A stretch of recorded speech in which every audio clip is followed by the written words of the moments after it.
এই গঙ্গা গোবিন্দ সিংহ লালাবাবুর প্রকৃত নাম হচ্ছে কৃষ্ণচন্দ্র সিংহ, কিন্তু ঠাকুর দাদা আদর করে নাম দিয়েছিল লালা। কিন্তু এই লালার ছোটবেলা থেকে ভাবধারা ছিল একটু অন্য রকম। অন্যান্য ছেলেমেয়েরা মাঠে গিয়ে যেমন নানাবিধ খেলা করে, কিন্তু এই 12 বছরের ছোট্ট ছেলেটি সর্বদাই কৃষ্ণলীলা নিয়ে খেলা করবে, রামলীলা নিয়ে খেলা করবে, বা যদি কোনো জায়গায় কোনো ধর্মীয় কাজ হয় একটু ভগবানকে ভালোবাসতেন, সাধুগুরু বৈষ্ণবকে প্রণাম করতেন। তার ভাবধারা একটু মনোভাব ছিল দয়ালু, উদার মনোভাব। এমন উদার মনোভাবের ছেলে হঠাৎ একদিন কাচারি বারান্দায় বসে আছে, আর জমিদারি সদর দরজায় এসে দাঁড়িয়েছে একজন কন্যাদায়গ্রস্ত ব্রাহ্মণ। বারবার এসে দাঁড়ে বলছে দাঁড়িকে যে আমাকে কিছু সাহায্য দিন। দাঁড়ি বলছে এখানে তো কোনো সাহায্য দেওয়া যাবে না, এই মহলের একটা নিষেধাজ্ঞা আছে, কাউকে কিছু সাহায্য করা যাবে না, তুমি চলে যাও। কিন্তু সেই ব্রাহ্মণ বারবার হাত জোড় করে বলছে আমি কন্যাদায়গ্রস্ত পিতা, আমাকে কিছু সাহায্য করুন। কিন্তু সে কোনো কথাই শুনছে না, বারবার তাকে ধাক্কা দিয়ে তাড়িয়ে দিচ্ছে। আর এই বিষয়টা দেখছে কে? 12 বছরের ছেলে ওই লালা। দূর থেকে দেখে জিজ্ঞাসা করে উঠলেন, দাঁড়ি তুমি বারবার ওনাকে তাড়িয়ে দিচ্ছ কেন? কি চাইছেন উনি? বাবু, উনি এসেছেন কিছু সাহায্যের জন্য, কিন্তু আপনার পিতার আদেশ এই মহল থেকে কাউকে কিছু দান ধ্যান করা যাবে না। ওকে বারণ করা সত্ত্বেও শুনছে না, তাই ওকে তাড়িয়ে দিচ্ছে। ছোট্ট ছেলে 12 বছরের লালা বলে উঠল, তবে শোনো, আমার পিতাকে গিয়ে বলো এই ব্রাহ্মণকে যেন 1000 টাকা দান করে দেয়। যার এত ধন ঐশ্বর্য, এত বড় জমিদার, যে এত বিষয় সম্পদ, যার একজন অসহায় পিতা এসে দাঁড়িয়েছে, তাকে কিছু সাহায্য করবে না? এ কেমন নিয়ম জমিদারের? যাও, আমার আদেশ 1000 টাকা ব্রাহ্মণকে যেন দান করে দেয়। ভিতর ঘরে গিয়ে যেই না বলেছে দাঁড়ি, প্রাণ কৃষ্ণ সিংহ বলে উঠলেন, এত বড় সাহস! আমার ছেলে দুধের শিশু, 12 বছর বয়স, সে পিতার আদেশ লঙ্ঘন করে এত বড় স্পর্ধর। শোনো দাঁড়ি, 1000 টাকা দিয়ে এসো ওই ব্রাহ্মণকে, আর আমার ছেলেকে সেই সঙ্গে জানিয়ে এসো যতদিন নিজে রোজগার করতে না পারবে ততদিন পর্যন্ত যেন দান করবার ইচ্ছাটুকু পর্যন্ত আমার কাছে প্রকাশ না করে। যেমন পিতা তার তেমনই তো সন্তান হয়। যেই না এই কথাটা শুনেছে ছোট ছেলে, 12 বৎসরের শিশু লালা, মনে মনে স্থির করলেন, যার এত ধন ঐশ্বর্য, অসহায় ব্যক্তিকে যদি সাহায্য করতে নাই পারলাম, তাহলে কিসের জমিদার আমি? আজ একজন ব্রাহ্মণ এসেছে দাঁড়িয়ে, তাকে 1000 টাকা দিতে চাইল না।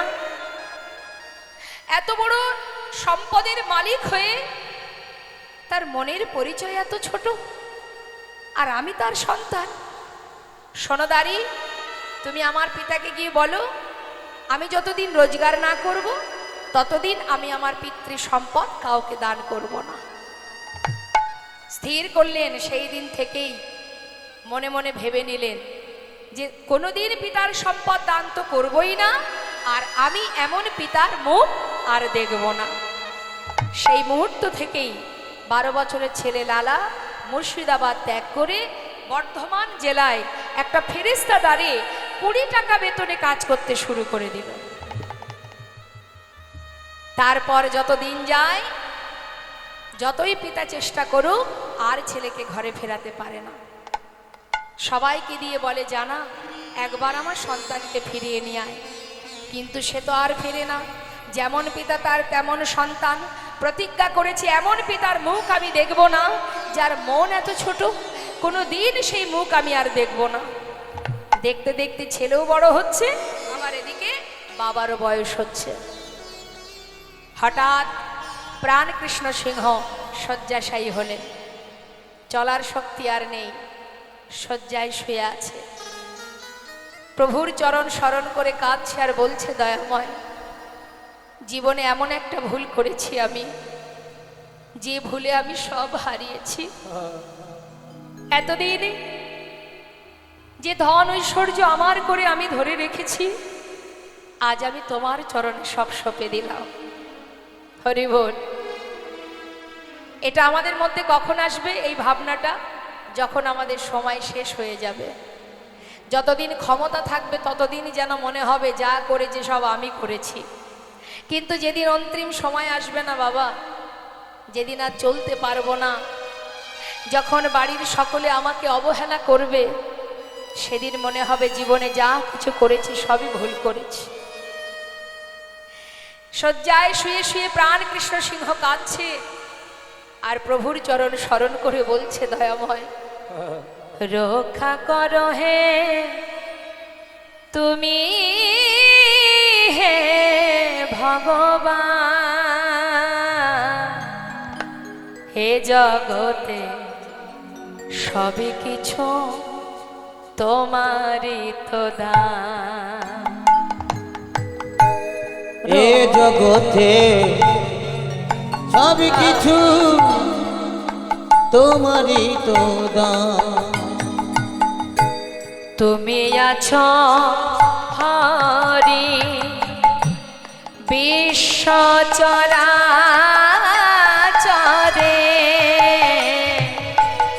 আজ তুমি আছো হরি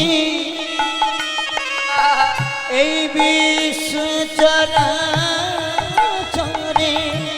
শেষের দিনে হরি ডাকি গো তোমারে, তুমি আছো হরি এ বিশ্ব চরাচরে, হরি বল। শেষের দিনে হরি ডাকে গো তোমারে, রক্ষা করো হে ভগবান,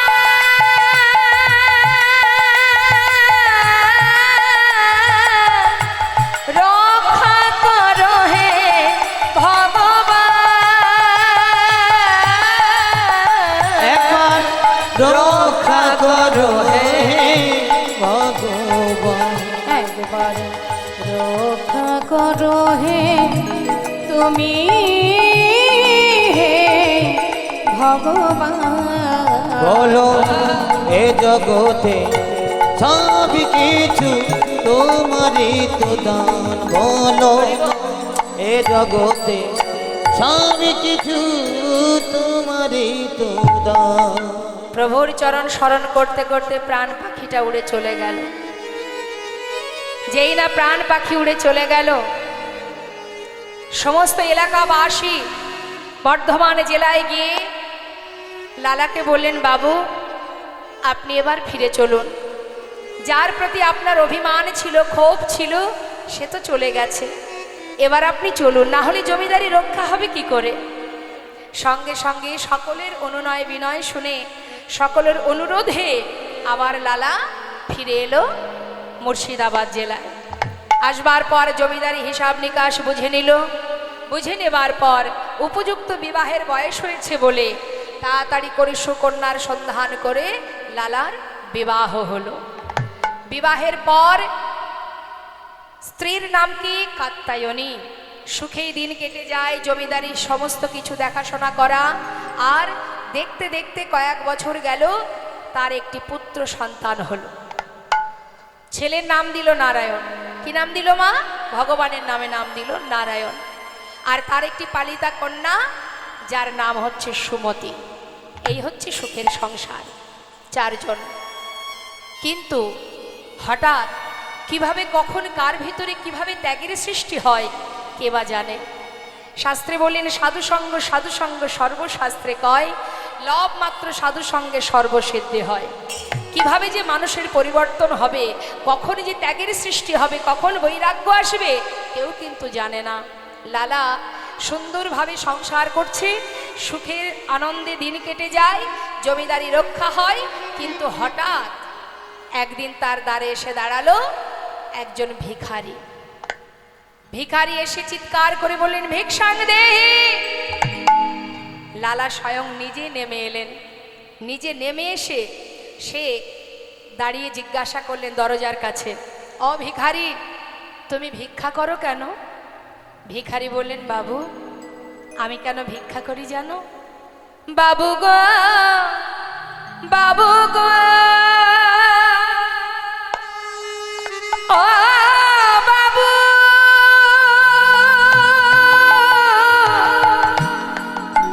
বাবু গো, বাবু, বাবু গো, বাবু গো, বাবু, আমি হলাম দিন ভিখারি। ও বাবু, বলে ও গো বাবু, আমি হলাম দিন ভিখারি। ও বাবু, আমি ভিক্ষা করি কেন জানো? শোনো, আমার ঘরে আছে গিরিধারী।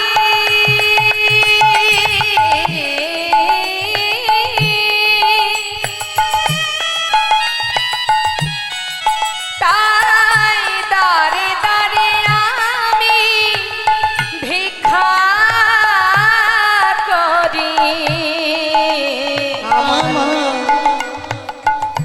ঘরে আছে গিরিধারী, গিরিধারী।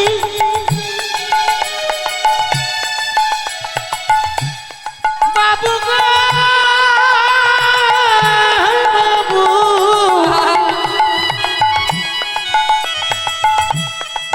বাবু গো,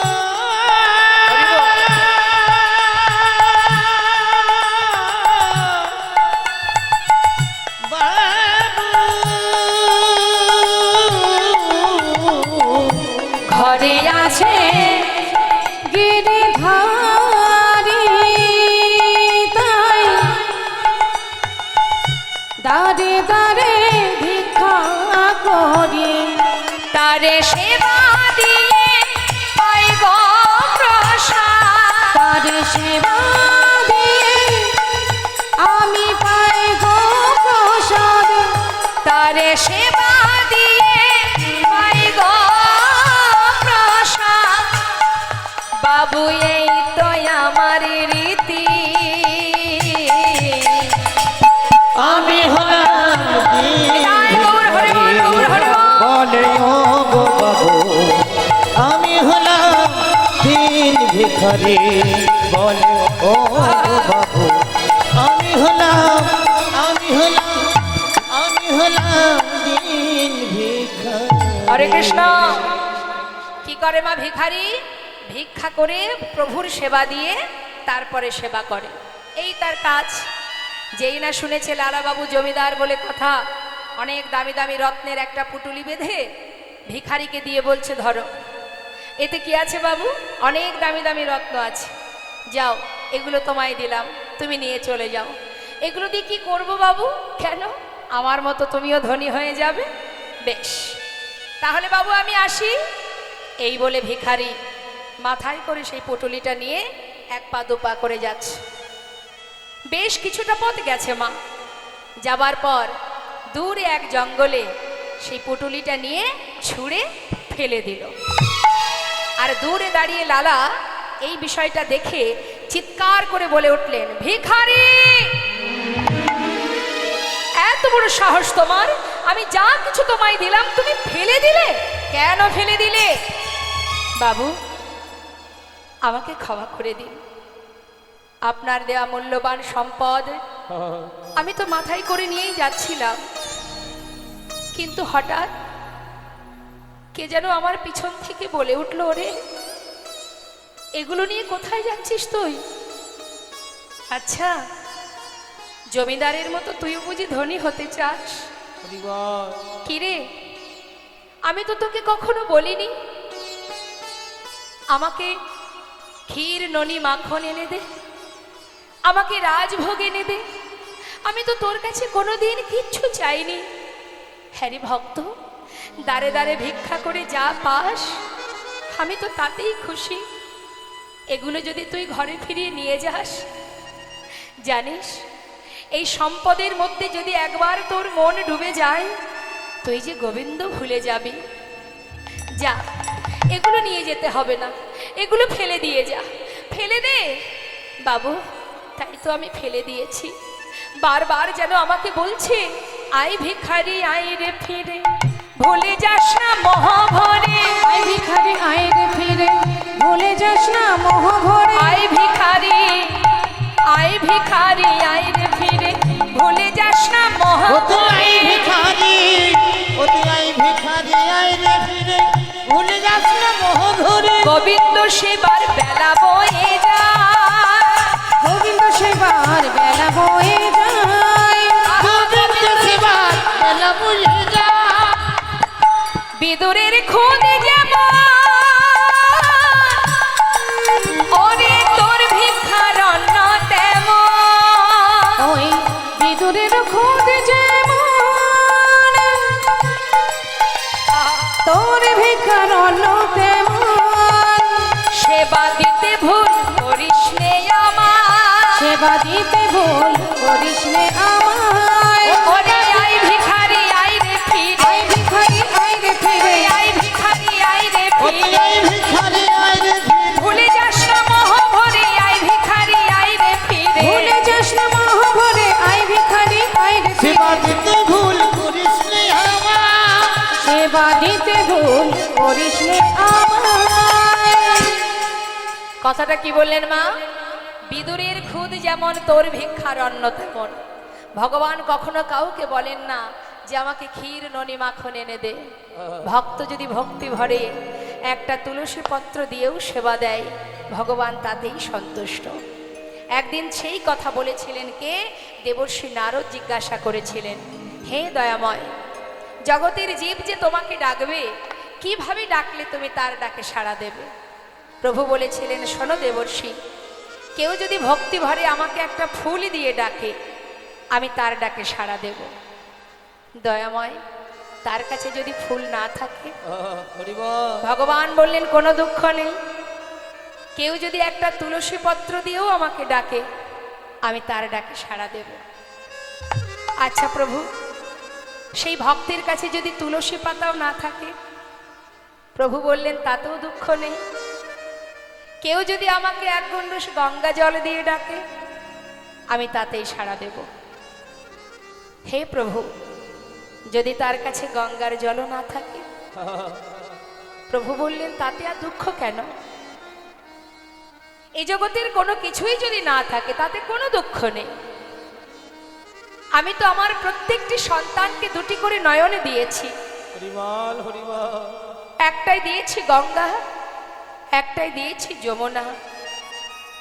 জীব যদি সংসারের জন্য সারা জীবন কাঁদে, আর আমার জন্য যদি মাত্র দুফোঁটা বাড়ি বরিশন করে, যদি দুফোঁটা নয়ন বাড়ি বরিশন করে, আমি যুগে যুগে সেই ভক্ত চরণে দাস হয়ে পড়ে থাকি।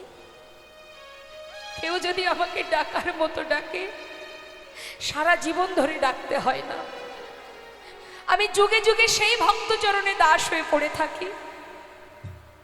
যদি কেউ বলতে পারে, হে প্রভু, দুটি নয়ন জলে ধুইয়ে দেব তোমার দুটি রাঙা চরণ, তুমি করিও গ্রহণ। শ্রী সচিনন্দন দুটি নয়ন জলে ধুইয়ে দেব তোমার দুটি রাঙা চরণ, তুমি করিও গ্রহণ।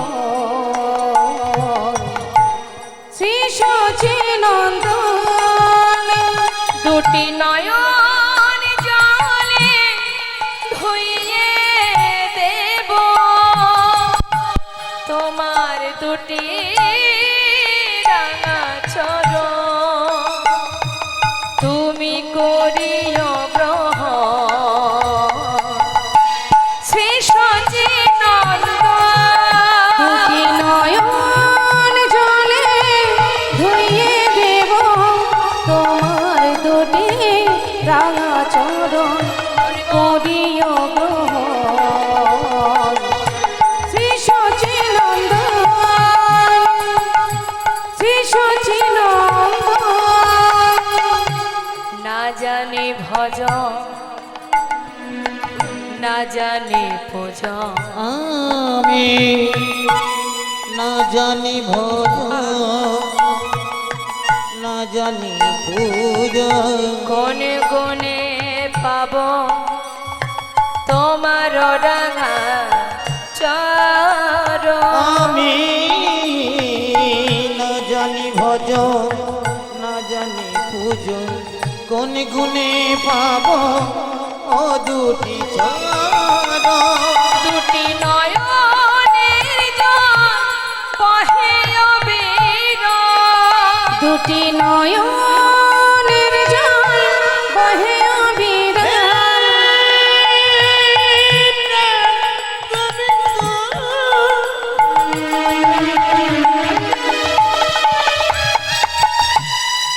তুমি একবার কি করো তুমি ছাড়া আমার আর কেহ না হে কি পাওয়া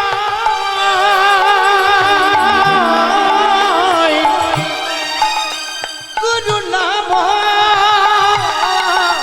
দুটি নয়নের জল বহে অবিরাম মানি না বারণ শ্রী সচিনন্দন দুটি নয়নের জল ধরিয়ে দেব তোমার দুটি রাঙা চরণ করিও গ্রহণ শ্রী সচিনন্দন ও শ্রী সচিনন্দন বিদুরের ঘরে শাকন্ন যদি আমি সেবা করতে পারি, শবরীর ঘরের এঠোকুল যদি সেবা করতে পারি, তাহলে তুমি দাঁড়ে দাঁড়ে ভিক্ষা করে আমার জন্য যা কিছু দেবে আমি তাতেই সন্তুষ্ট ভিখারি। এই ধন ঐশ্বর্য সঙ্গে করে নিয়ে যেতে হবে না, এগুলো ফেলে দাও। আহা, সত্য কথা মা। হস্তিনাপুরে ভগবান কৃষ্ণ যখন যায়, দুর্যোধন বলেছিল, সখা আমি তোমায় রাজভোগ খাওয়াবো। ভগবান বলেছিলেন, খেতেই যদি হয় তাহলে আমি বিদুরের ঘরে শাকন্ন সেবা করব। বিদুরের স্ত্রী একটি কলার খোসা সেবা দিয়েছিলেন, শ্বাস ফেলে দিয়ে কলার খোসা, ভগবান সেটাই সেবা করেছিলেন, কারণ তাতে ছিল শুদ্ধ প্রেম। চোখের জলে বুক ভাসিয়ে কাঁদছে, আজ আমার ঘরে ভগবান এসেছে, কি খাওয়াবো? মনের আনন্দে একটি কলা সেবা দিতে গিয়ে ভুল করে শ্বাস ফেলে খোসাটা দিয়েছিলেন। ভগবান সেই খোসাটাই সেবা করছে আর ভক্তের দিকে তাকিয়ে আছে। শুধু তাই নয় মা, রাম অবতারে শবরী যে সকলের অবহেলিতা ছিলেন, ঘৃণার পাত্রী ছিলেন, সেই শবরী দীর্ঘদিন ধরে জঙ্গলের মধ্যে রামের আশা পথে নয়নে দিয়ে রামকে কি খাওয়াবে সেই চিন্তা করে জঙ্গল থেকে কুল পেড়ে আগে নিজে খেয়ে দেখতো কুল টক না মিষ্টি। যেটা এঁঠো কুল দেখা যাচ্ছে সেটা মিষ্টি, অর্ধেকটা খেয়েছে আর অর্ধেকটা গুছিয়ে রেখেছে। কেন? রাম আসলে রামকে দেব। ভক্তি যদি থাকে, শুদ্ধ প্রেম যদি থাকে, তুমি যেভাবে সেবা দাও না কেন তাতেই ভগবান সন্তুষ্ট। সে তো আর কিছু চাই না। ভক্তি ভরে যদি তুমি ভালোবাসতে পারো, আর কিছু সে চায় না। তার একটা প্রমাণ আপনাদের দেব। বেশি দূর নয়, বর্ধমান জেলায়, যেটা আজও বর্তমান, আপনারা দর্শন করে আসবেন, শ্রীখণ্ড নিবাসী মুকুন্দ দাস এবং তার ছোট্ট পুত্র 12 বছরের ছেলে যার নাম রঘুনন্দন। ঘরে আছে গোপীনাথ সেবা। মুকুন্দ দাস একটু কবিরাজি করতেন, তা এত ভালো কবিরাজি জানতেন তিনি, কোনো ব্যক্তি অসুস্থ হলেই তার ডাক পড়তো। এখন গ্রামে একজন অসুস্থ হওয়ার কারণে মুকুন্দ দাসের ডাক পড়েছে।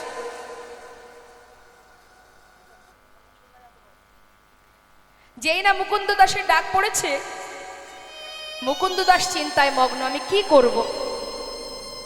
একদিকে ঠিক দুপুরবেলা আমার ঘরে গোপীনাথের সেবা, আর একদিকে গ্রামে একজন অসুস্থ।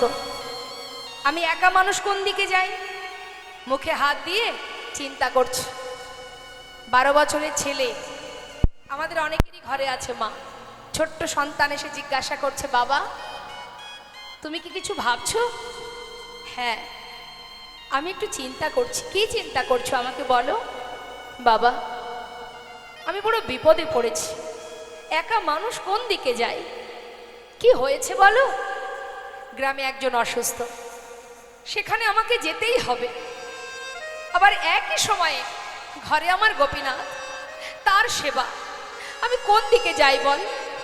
বাবা তুমি চিন্তা করো না, কবিরাজি আমি তো জানি না, যেজন অসুস্থ হয়েছে তুমি তার কাছে চলে যাও, আর ঘরে গোপীনাথের সেবাটা না হয় আজ আমিই দিয়ে দেব। বাবা হেসে বলে উঠলেন, সেবা বললেই সেবা দেওয়া যায়? সেবার অনেক নিয়ম আছে, মন্ত্র জানতে হয়, তুমি তো কিছু জানো না। ছোট ছেলে বললেন, বাবা আমি তোমার মতো না হয় মন্ত্রতন্ত্র জানি না, আমি যদি ওকে ভালোবেসে খাওয়াই, ও কি খাবে না? মুকুন্দ দাস কথাটা শুনে ভাবলেন, সত্যি তো তাই, সবার ঊর্ধ্বে তো ভক্তি, যেখানে ভক্তি আছে সেখানে মন্ত্রের কি বা প্রয়োজন? বৃন্দাবনের আলাভোলা গোয়ালিনী যারা, তারা তো মন্ত্র দিয়ে গোবিন্দকে ভালোবাসতেন না, তারা নিজেদের হৃদয় দিয়ে ভালোবাসতেন। তা আমার পুত্র যদি ভক্তি ভরে ওকে খাওয়ায়, এর জন্য তো মন্ত্রের দরকার নেই। ঠিকই বলেছিস। হ্যাঁ রে বাবা, যাক শোন, রান্নাঘরে সব কিছু গোছানো, রান্না হয়নি, তুই একটু রান্না করে সেবা দিয়ে দিস। ঠিক আছে বাবা, তুমি চিন্তা করো না, তুমি চলে যাও। মুকুন্দ দাস যাবার সময় বলে গেলেন, হ্যাঁ রে রঘুনন্দন, আমার জন্য প্রসাদ রাখবি, আমি কিন্তু এসে প্রসাদ পাবো। চলে গেল মুকুন্দ দাস, আর ছোট্ট ছেলে রঘুনন্দন রন্ধনশালায় গিয়ে দেখছে মা যে রান্না হয়নি। জীবনে কোনোদিন সে রান্না করেনি, আজকে বাবাকে কথা দিয়েছে গোপীনাথকে খাওয়াবে, তাই আজ নিজে দায়িত্ব করে রান্না করতে এসেছে। কিন্তু রান্নার নিয়ম জানে না, যা কিছু ব্যঞ্জন ছিল এক পাত্রে ঢেলে দিয়ে কোনো রকমে রান্না বসিয়েছে। কোনো রকম সিদ্ধ হয়েছে, এক পাত্রে ঢেলে নিয়ে থালাটি হাতে করে নিয়ে গুটি গুটি পায়ে মন্দিরে ঢুকেছে। নিতাই গৌর হরি। আবার মুখে বলছে, ও গোপীনাথ, আজ কিন্তু বাবা ঘরে নেই, তোমার জন্য আমি রান্না করেছি, জানি না কেমন হয়েছে, যেমনই হোক আজকে একটু কষ্ট করে খেয়ে নেবে, কেমন? একা একা বকছে আর গুটি গুটি পায়ে যাচ্ছে।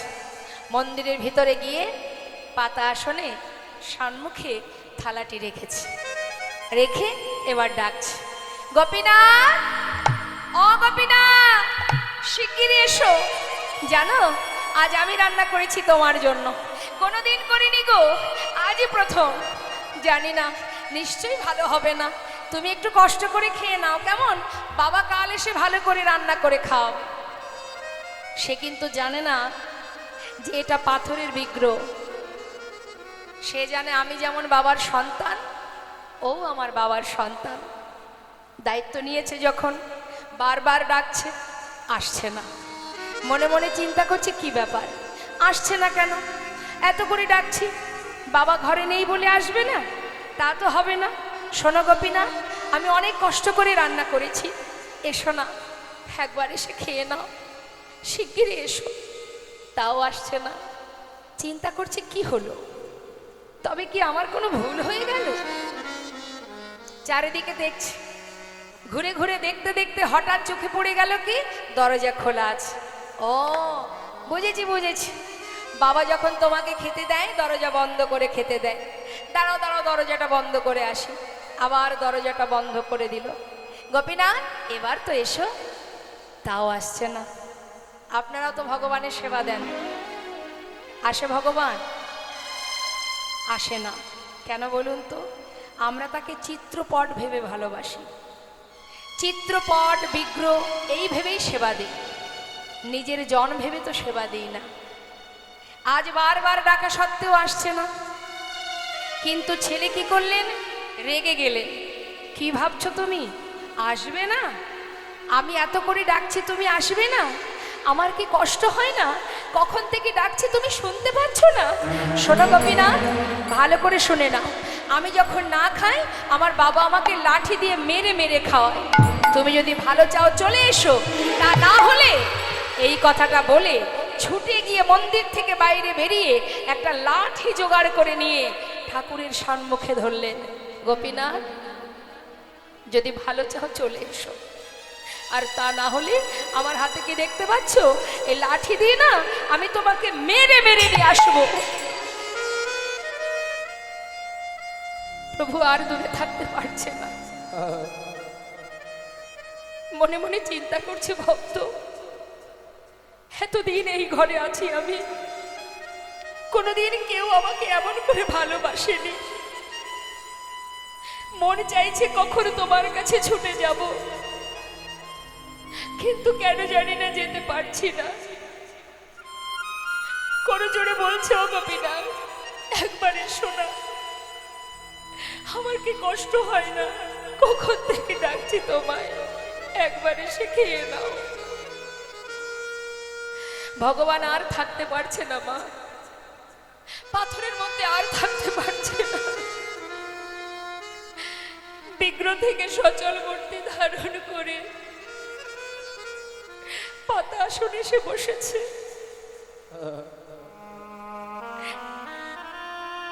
জিজ্ঞাসা করছে, কে করেছে?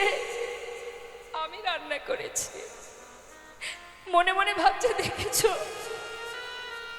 যেই না লাঠির ভয় দেখিয়েছি আর ভয় পেয়ে চলে এসেছে। শিগগিরই খেয়ে নাও, কখন থেকে ডাকছি তোমায়। কেমন হয়েছে গোপীনাথ? ভালো হয়েছে? ভালো হয়নি বলো? আমি তো কোনোদিন রান্না করিনি। ভগবান চোখের জলে বুক ভাসিয়ে কাঁদছে আর বলছে, ভক্ত কি করে বোঝাবো তোমায় যে আমার কাছে অমৃত। রে ভাই, তুমি আমার জন্য ভালোবেসে রন্ধন করেছো, সেটা কি করে খারাপ হতে পারে? আমি তোমায় বলে বোঝাতে পারবো না। খুব সুস্বাদু, খুব সুন্দর হয়েছে, খেয়ে নাও। ভগবান বহুদিন পর ভক্তের হাতে রান্না পেয়ে আর কারোর কথা মনে নেই, মনের সুখে সেবা করে যাচ্ছে। আর রঘুনন্দন পাশে দাঁড়িয়ে আছে। হঠাৎ রঘুনন্দন তার পাত্রের দিকে চেয়ে দেখছে যে আর নেই, অবশেষে অল্প একটু ছিল, সেটাকে হাতে করে নিয়ে যেই না বদনে দিতে যাবে, এমন সময় ছুটে গিয়ে হাতটা চেপে ধরেছে রঘুনন্দন। গোপীনাথ ওঠো, আর খাবে না, ওঠো বলছি, এক্ষুনি উঠে যাও। এ কি, তুমি তো ডেকে ডেকে আমাকে নিয়ে এলে, আবার আমাকে তাড়িয়ে দিচ্ছ? দেব না। তোমাকে আমি ডেকেছি বটে, তাই বলে তুমি সবটুকু খাবে?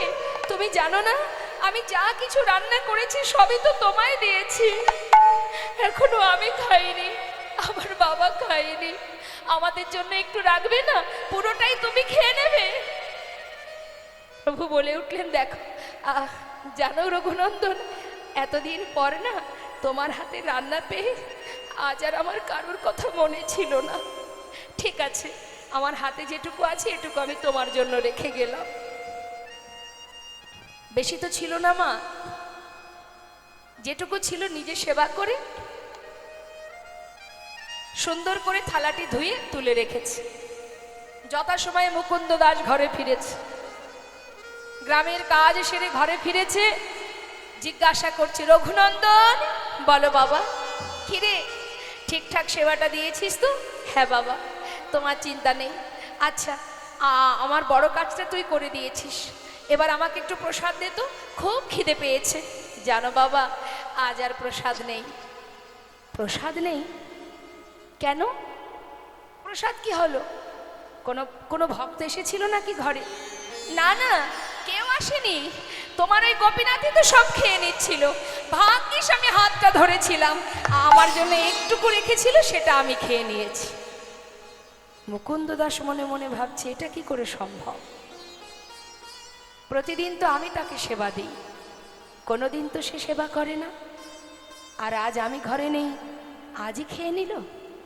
না না, নিশ্চয়ই আমার ছেলে মিথ্যা কথা বলছে। সে নিজে খেয়ে পাথরের বিক্রির নামে দোষ দিচ্ছে। না না, এটা তো অন্যায়, এটা পাপ, এটা তো আমি মেনে নিতে পারবো না। আমার ছেলে সে ভগবানের সেবা দিয়ে নিজে সেবা করে আজ সেই বিক্রির নামে দোষ দিচ্ছে। এর উপযুক্ত সাজা আমি ওকে দেব। কি করলেন মা? সেই দিন কোনো কথা বললেন না। তার পরের দিন সকালবেলা ছেলেকে ডাকলেন, রঘুনন্দন বলো বাবা, তুই তো ভালো সেবা দিতে শিখেছিস, শোন আজও আমাকে একটু গ্রামে যেতে হবে, তাই আজ আর তোকে রান্না করতে হবে না, ঘরে নাড়ু তৈরি করা আছে, তুই একটু নাড়ু ভোগ দিয়ে দিবি, কেমন? ঠিক আছে বাবা, চিন্তা করো না। মুকুন্দ দাস কিন্তু গ্রামের কোনো কাজে যায়নি। সে কি করেছে মা? ঘর থেকে বেরিয়ে মন্দিরের পিছনে দেয়ালে কান পেতে আছে। কেন? আজ হাতে নাতে ধরবে কে সেবা করে। আর এদিকে ছোট্ট 12 বছরের ছেলে রঘুনন্দন পাত্রে নাড়ু সাজিয়ে নিয়েছে, নিয়ে মন্দিরে প্রবেশ করেছে। প্রবেশ করে ডাকছে, গোপীনাথ, ও গোপীনাথ। আজ আর কিন্তু ডাকবো না, চিনতে পারছো আমাকে? কাল এসেছিলাম, আজ কিন্তু আর ডাকতে পারবো না, শিগগির এসো, তোমার জন্য বাবা নাড়ু পাঠিয়ে দিয়েছে, তুমি নাকি নাড়ু খেতে ভালোবাসো, তাড়াতাড়ি এসো। ভগবান বিগ্রহ থেকে সচল মূর্তি ধারণ করলেন, পাতা আসনে এসে বসলেন আর বললেন, ভক্ত, এই জগতে কেউ যদি আমাকে ডাকার মতো একবার ডাকে, আমি জনম জনম সেই ভক্তকে আর ভুলি না, তোমাকে ডাকতে হবে না। আমি এসেছি, এই দেখো আমি এসে গেছি, শিগগিরই খেয়ে নাও। কে করেছে নাড়ু? আমার বাবা করেছে। বাবাই করুক আর যেই করুক, আমার ভক্তের হাতের ছোঁয়া তো লেগে আছে। যেই না নাড়ুটা নিয়ে মুখে দিয়েছে মা, হঠাৎ পাশে দাঁড়িয়ে রঘুনন্দন ভাবছে, কালকের মতো দাঁড়িয়ে থাকবো, আর যদি একটা একটা করে সব খেয়ে নেয়, আজ আর তা হতে দেব না। আজ গোপীনাথও খাবে, আমিও আমার ভাগেরটা খাবো। এই ভেবে যেই না পাত্র থেকে একটা নাড়ু তুলে নিয়েছে, নিয়ে নিজের বদনে দিয়েছে, অর্ধেকটা খেয়েছে। যেই না নিজের মুখে ভালো লেগেছে, অর্ধেকটা সেবা করলো। অর্ধেকটা সেবা করবার পর যখন ভালো লেগেছে, আর বাকি এঠো অর্ধেক নাড়ুটা গোপীনাথের মুখের কাছে ধরেছে। খেয়ে দেখো কত সুস্বাদু, কত স্বাদ। ভগবান চোখের জলে মুখ ভাসিয়ে কাঁদছে। ভক্ত, আজ নিজের মুখের উচ্ছিষ্ট আমার বদলে দিতে তোমার দ্বিধা হচ্ছে না। এত ভালোবাসো তুমি আমাকে। ভগবানের চোখে জল দেখে রঘুনন্দন বলছে, গোপীনাথ, তুমি কাঁদছো কেন? আমার এঠো নাড়ু তোমাকে দিয়েছি তাই। কি জানো তো, আমার ভালো লেগেছে তাই আমি তোমায় দিচ্ছিলাম, আর দেব না, তুমি কেঁদো না। ভগবান বললেন, না না, আমি সেজন্য কাঁদছি না। আচ্ছা আচ্ছা রঘুনন্দন, তুমি যদি আমাকে খাওয়াতে পারো, তবে কি আমি তোমাকে খাওয়াতে পারি? বেশ তো, তাহলে তুমি আমাকে খাইয়ে দাও, আমি তোমাকে খাইয়ে দিই। ভগবান তার প্রসাদী নাড়ু দিচ্ছে ভক্তের বদনে, আর ভক্ত তার এঠো নাড়ু দিচ্ছে ভগবানের বদনে। ভক্ত ভগবানের মধুর মিলন, মধুর প্রেমে, মধুর দেখবার জন্য মন্দিরের পিছনে মুকুন্দ দাস চিৎকার করে বলে উঠলেন, কে আমার সন্তান ছাড়া আরো কারোর কণ্ঠ শোনা যায়। ছুটে এসে মুষ্টাক হাতে দরজা খুলেছে। খোলা মাত্রই দেখছে কি ভগবানের হাতে অর্ধনারু। তার আগেই তিনি বিগ্রেগে মিলিত হলেন, আর মুকুন্দ দাস দেখতে পেল না। যেই না হাতে অর্ধনারু দেখেছে, ছুটে গিয়ে নিজের সন্তানকে বুকে জড়িয়ে ধরেছে। জড়িয়ে ধরে বলছে, ওরে রঘুনন্দন, আমি এতদিনই যাকে বিগ্রহ রূপে সেবা করেছি, আমি সেই জন্য তাকে দেখতে পাইনি। আর তুই যে নিজের জন ভেবে ভালোবেসেছিলি, তাই তুই তাকে দেখতে পেয়েছিস। একবার আমার বুকের মাঝে আয়। বুকের মধ্যে জড়িয়ে ধরে কাঁদছে আর বলছে, ওরে এতদিনে যার সেবা আমি দিলাম, সেই সেবা আমার ব্যর্থ হলো। হায় আমার কাছে আয়, তোকে জড়িয়ে ধরে আমার অযোগ্য দেহ আমি যোগ্য করি।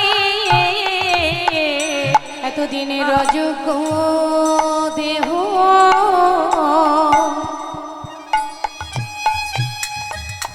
আমি যোগ্য, হরি বল, হরি বল। আমি যোগ্য করি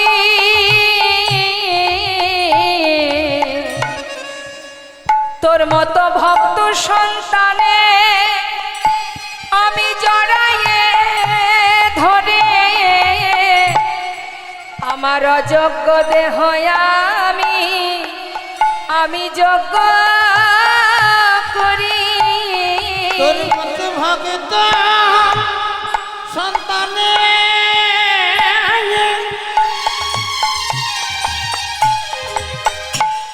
আমি নিতাই গৌর হরি বল। আমি জড়াইয়ে ধরি আমার মানব জন আমি ধন্য করি। এতদিনের অযোগ্য দেহ যোগ্য করি।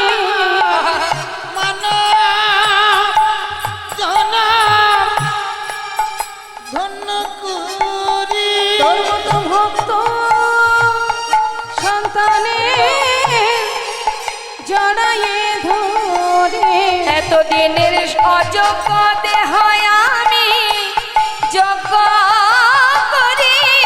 তোর মতো ভক্ত সন্তানে জড়াইয়ে ধরে আমার ধন্য করি এতদিনের অযোগ্য দেহ যোগ্য করি। আমার নিতাই গৌর হরি বল, গৌর হরি বল, হরি বল। দেহ যোগ্য করি। আমার মানবী জন ধন্য করি তোর ভক্ত সন্তানের জড়াইয়ে ধরে অযোগ্য দেহ হরি বল, হরি বল। যোগ্য করি। তাই তো শাস্ত্রে বললেন, ভগবানকে যেভাবেই তুমি ভালোবাসো না কেন, যদি তোমার মধ্যে ভক্তি থাকে, ভক্তি ডোরেই ভগবানকে বাঁধা যায়। আজ লালা বললেন, দেখো ভিখারি, তোমার যদি মনে এমনটাই হয়, তাহলে তুমি এক কাজ করো, তোমাকে কোথাও যেতে হবে না, তুমি আমার ঘরে থাকবে, তোমার সমস্ত দায় দায়িত্ব আমার। তুমি প্রতিদিন হরিনাম করবে আর আমাকে হরিনাম শোনাবে। যেই না কথাটা বলেছে, তখন ভিখারি বলে উঠলেন, বাবু আপনার মহলে থাকলে দিনে দিনে আপনার মতো অবস্থা আমারও হবে। আপনি যেমন গোবিন্দকে ভুলে গেছেন, আপনার মহলে থাকলে এত সুখ, এত শান্তি, এত আনন্দে যদি আমার জীবন পার হয়, তাহলে আপনার মতো দিনে দিনে আমিও গোবিন্দকে ভুলে যাব। তাই বাবু আমার কুড়ে ঘরই আমার কাছে ভালো। এই বলে ভিখারি চলে গেল। আর লালাবাবু মনে মনে চিন্তা করলেন, তবে কি মহলে থাকলে, বিষয় সম্পদের মধ্যে থাকলে গোবিন্দ ভুলে যেতে হয়? সত্য কথা বাবা, যখন আমাদের কিছুই থাকে না, তখন গোবিন্দ ছাড়া আমাদের আর কেউ থাকে না। আর একটু একটু করে ভগবান যখন সমস্ত কিছু আমাদের পরিপূর্ণ করে দেন, তখন সেই সকলে চিন্তা করতে গিয়ে আমাদের দিনন্তে ভগবানকে একবার সেবা দেব, সেই সময়টুকু হয়ে ওঠে না। লালা মনে মনে চিন্তা করতে লাগলেন, তবে কি এত বিষয় সম্পদের কথা ভাবতে ভাবতে আমার কি গোবিন্দ ভজন হবে না? চিন্তা করতে করতে হঠাৎ একদিন তিনি খাজনা আদায় করতে যাচ্ছেন, গোটা রাজ্য পরিদর্শনে যাচ্ছেন পালকি চেপে। সারাদিন ধরে খাজনা আদায় করে বেলি অবসানকালে যখন তিনি ঘরে ফিরছেন, হঠাৎ তিনি শুনতে পেল এক ধোপার মেয়ে রজকন্যা চিৎকার করে তার পিতাকে বলছে, বাবু গো, বাবু গো, বেলা যায়, বাসনায় আগুন দাও। বাসনা মানে কাকে বলে বলুন তো মা? বাসনা মানে কি? কলা গাছের পাতাকে, শুকনো পাতাকে বলা হয় বাসনা। আগেকার সময়ে কাপড় কাচতে গেলে, কাপড় পরিষ্কার করতে গেলে তো এত ডিটারজেন্ট ছিল না। ওই কলার পাতাকে পুড়িয়ে, শুকনো কলার পাতাকে পুড়িয়ে যে খার, যে ছাইটা হতো, সেটা দিয়ে কাপড় পরিষ্কার করা হতো। তা রজকন্যা চিৎকার করে বলছে, বাবু বেলা যায়, বাসনায় আগুন দাও। আর এই কথাটা শুনছে কে? জমিদার লালা। সে কি শুনছে? পালকি চেপে ফিরছে, বেলি অবসান কাল, মানে কোন সময়টা? দিনের আলো শেষ, সন্ধ্যা আগত, ঠিক সেই সময়, যেটা আমাদের জীবনেও আসবে। এই সময়টা আমাদের জীবনেও আসবে। এই সময়টা ফিরছে লালা আপন ঘরে। আর যখন ফিরছে তখন শুনতে পাচ্ছে, প্রতিধ্বনি হচ্ছে, কে যেন বারবার তাকে বলছে, বেলা যায়, বেলা যায়, বেলা যায়, বেলা যায়, বেলা যায়,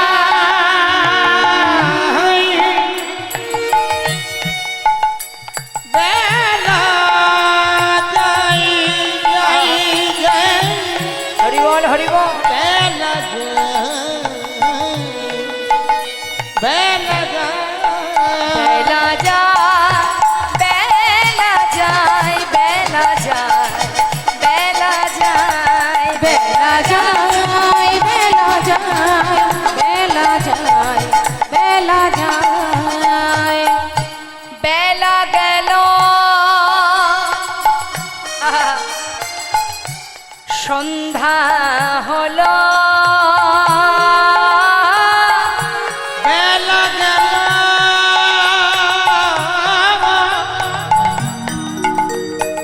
সন্ধ্যা হলো, ওরে মন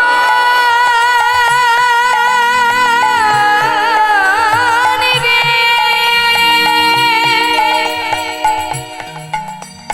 ওরে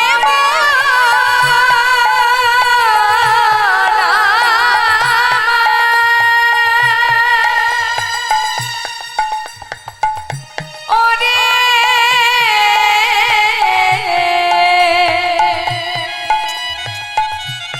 ওরে মন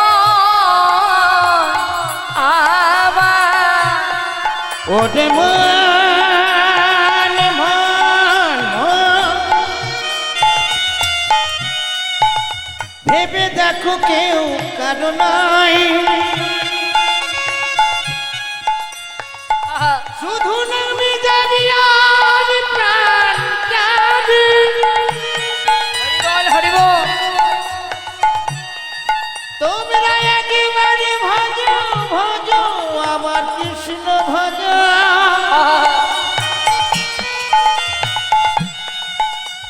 ওরে মন, হরি বল। মন আমার। আর বেলা গেল, সন্ধ্যা হলো, ফিরে এসো বেলা যায়, বেলা যায়, বেলা যায়, বেলা যায়, জয় গৌর হরি বল, গৌর হরি বল। বেলা যায়, ওরে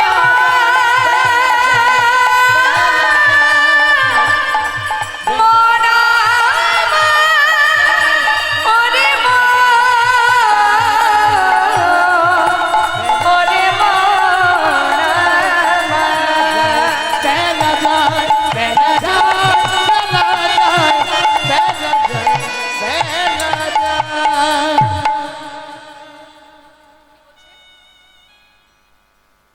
আচ্ছা আচ্ছা বেশ।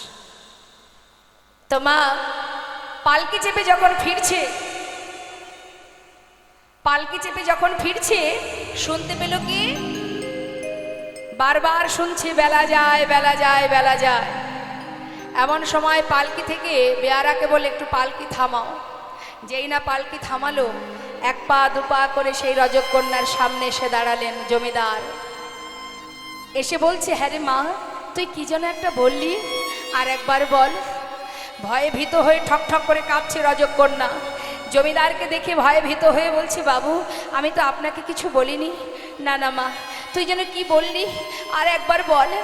বাবু আমি তো আমার পিতাকে বলেছি বেলা যায় বাসনায় আগুনে দাও। না মা, আমি যে অন্য কিছু শুনলাম।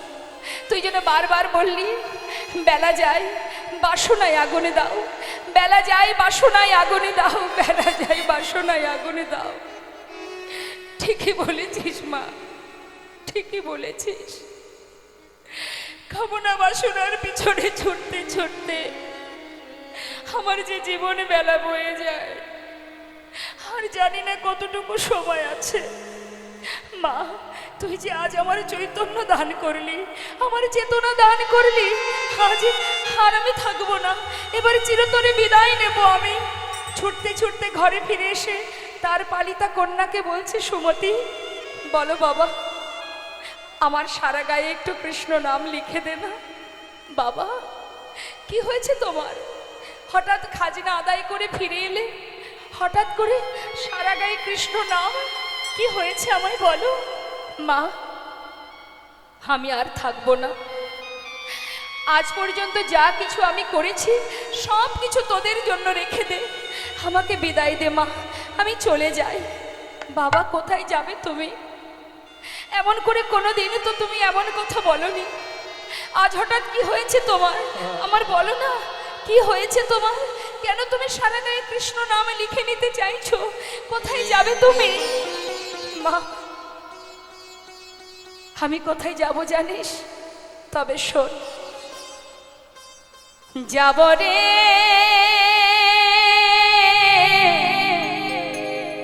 যাব আমি কৃষ্ণ ভজনে, যাব আমি মধুর বৃন্দাবনে। ওই না যাব আমি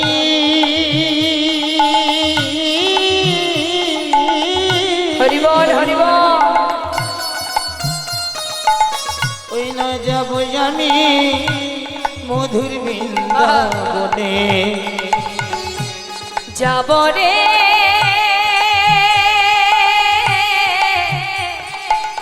যাব আমি কৃষ্ণ ভজনে, যাব আমি মধুর বৃন্দাবনে। ওই না যাব আমি যাব আমি মধুর বৃন্দাবনে।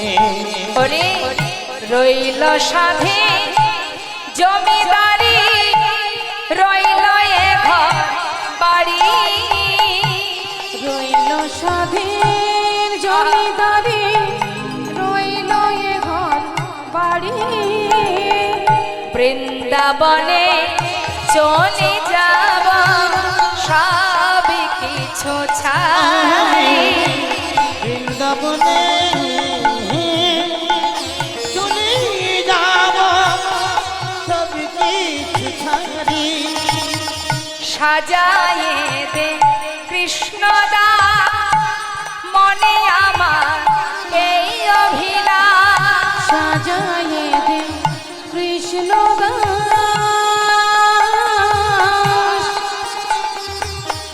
মনে আমার এই অভিলাষ। আমি হব বৃন্দাবনে বনে আমি হব বৃন্দাবনে আমি হব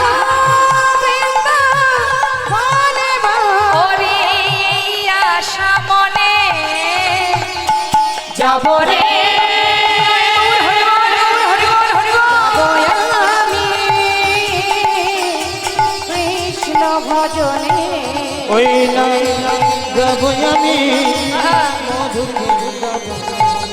ওই নাই যাব আমি হরি বল হরি বল। ওই না মধুর বৃন্দাবনে। সারা গায়ে কৃষ্ণ নাম লিখে সমস্ত সুখ স্বাচ্ছন্দ্য পরিত্যাগ করে এত ধন ঐশ্বর্য এত বড় জমিদার আজ কৃষ্ণ ধনে ধনী হবার জন্য সব কিছু ফেলে চলে গেলেন চিরতরে বৃন্দাবনের পথে। নিতাই গৌর হরিবল হরিবল। আজ কৃষ্ণ ধনে ধনী হবেন বলে জমিদার লালা চললেন বৃন্দাবনে। এবার আমার মায়েদের কাছে একটু জিজ্ঞাসা করি, আমার ঘুম আসছে নাকি? এত সুন্দর ওয়েদার, ঠান্ডা ঠান্ডা, ঘুম আসছে না? না, যাদের ঘুম এসে গেছে তারা চলেও গেছে। তারা এখানে কিন্তু আর নেই, চিন্তা করছে আর দরকার নেই, বেশি রাত জাগলে শরীর খারাপ হবে, তারপরে গ্যাস হবে, অ্যাসিডিটি হবে, শরীরের অনেক সমস্যা দেখা দেবে। যতই যত্ন করি না কেন সময় যখন হবে একটার পর একটা সমস্যা দেখা দেবেই দেবে, যতই তুমি সেবা যত্ন করো না কেন। এটা তো প্রকৃতির সৃষ্টি, সে যেমন গড়তে জানে আবার ভাঙতেও জানে, তাই না? তা সে ঠিক ভাঙবে সময়ের সাথে সাথে। যতই আমরা সেবা করি, যতই সময় মতো সেবা করব, সময় মতো ঘুমাবো, সময় মতো সব কিছু করবো, তথাপিও জেনে রাখবেন ঘর যদি পুরানো হয়ে যায়, যতই উপরে আমরা রং করি না কেন সে যেমন দেয়াল খসে খসে পড়ে, আমাদের দেহের যখন সময় হবে না তখন একটু একটু করে খসতে শুরু হবে, চুল পড়বে, দাঁত পড়বে, চোখে দেখবো না, কানে শুনবো না, নানাবিধ রোগাক্রান্ত হবই হব, তাই না? এটাই গৌর হরি বল। তা ঘুমানোর জন্য দুঃখ করে লাভ নেই। জীবনে এমন একটা দিন আসবে চিরতরে ঘুমিয়ে পড়বো, আর ইচ্ছা করলেও চোখ খুলতে পারবো না। জেগে থাকাটাই আমাদের কাছে মূল্যবান বিষয় হয়ে গেছে। কতটুকু সময় যে তাকাতে পারবো সেটাই জানি না, তাই না? আজ আছি, একটু পরে নাও থাকতে পারি, তাই না? ঠিক তো? আমরা বলতে পারবো যে এখনো এক সপ্তাহ বাঁচবো? রাজা পরীক্ষিত বলতে পেরেছিলেন, তিনি জানতেন আমি এক সপ্তাহ এখনো বাঁচবো, 7 দিন বাঁচবো, কিন্তু আমরা কেউ বলতে পারবো না যে এখনো 7 দিন বাঁচবো। তার মানে কি আমাদের সময় খুব কম। সবাই লাইনে দাঁড়িয়ে আছি, আসার পালা শেষ হয়ে গেছে, এখন যাওয়ার পালা। সবাই লাইনে দাঁড়িয়ে আছি, কখন যে কাকে ডাকবে আমরা কেউ জানি না। নিতাই গৌর হরিবল হরিবল। তাই এবার মায়ের একটু বলুন দেখি, গোবিন্দকে ভালোবাসেন না সংসারকে ভালোবাসেন? আমার মায়েদের কাছে জিজ্ঞাসা করি, কাকে বেশি ভালোবাসেন, ভগবানকে না সংসারকে? জোরে বলুন। সংসার না গোবিন্দকে? সত্যি গোবিন্দকে ভালোবাসেন আপনারা?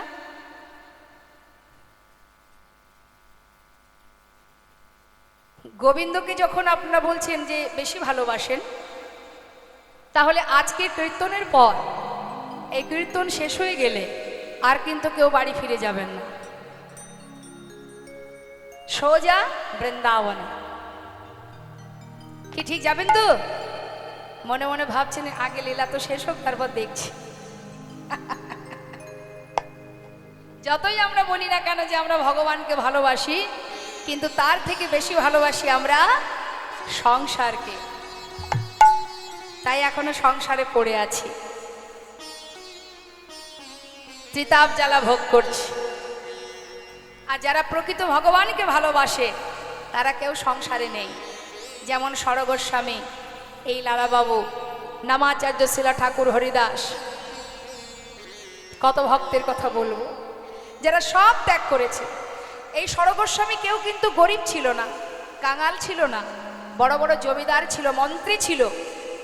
তারা সব কিছু ফেলে রেখে কৃষ্ণ ধনে ধনী হয়ে একটা ছিন্ন বসন পরিধান করে বৃন্দাবনে গিয়ে গোবিন্দ কৃপা লাভ করেছিলেন। হরিবল হরিবল। অত সহজ নয় মা ভক্ত হওয়া। আজ লালা যাচ্ছেন সর্বস্ব ছেড়ে কৃষ্ণ ধনে ধনী হয়ে বদনে কৃষ্ণ নাম গাইতে গাইতে। দেখতে দেখতে 2 মাস কেটে গেল, তিনি এসে পৌঁছালেন বৃন্দাবনে। বৃন্দাবনে যখন পৌঁছালেন সন্ধ্যা হয়ে গেছে, কোনো রকমে রাতটা পার করেছে। কোথায়? গোবিন্দ কুণ্ডের পাড়ে।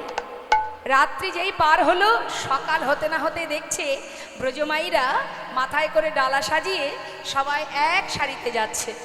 জিজ্ঞাসা করছে লালাবাবু, এই যে ও ব্রজবাসী, এগুলো কি?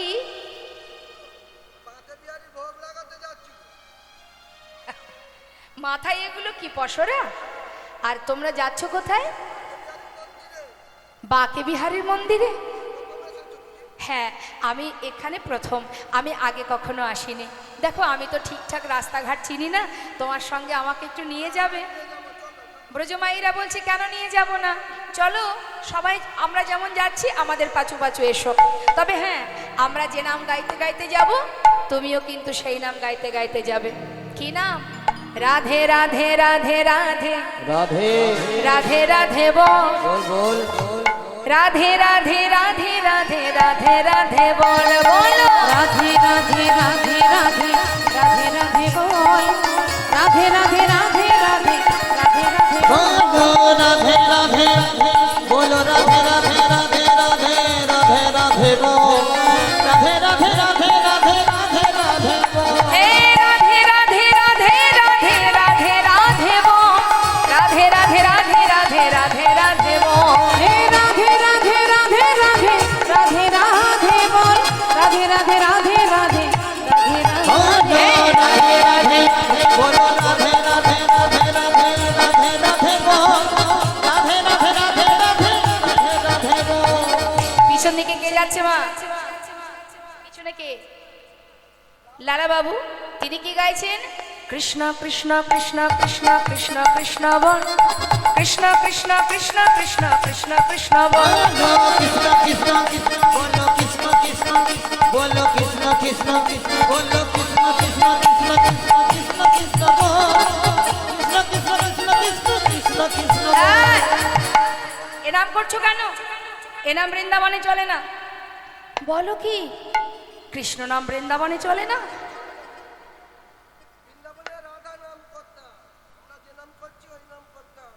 আরে তোমরা করছো রাধা নাম, আমি করছি কৃষ্ণ নাম, দুজনের নামই তো হচ্ছে।